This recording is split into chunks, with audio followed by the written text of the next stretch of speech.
அரக்கன் தலையிறுத்த கோலம் அரணார் பார்க்க வேணும் என்று சொல்ல பார்க்க வேண்டும் என்று சொல்ல ஆணாக நின்றார் என் சிவபெருமான், பெண்ணாக நின்றார் என் பெருமாள். என் பெருமாள் அழகு தாங்க முடியாமல் ஆவிஷேத்து கட்ட ஆள் சேர்த்து கெட்ட ஆதிநாதமானது தரையில் வந்து கீழ் விழுந்தது.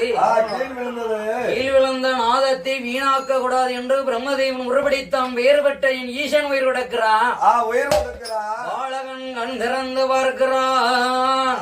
கண் திறந்து பார்க்கும் போது அரியறை வையவே புத்திரனார்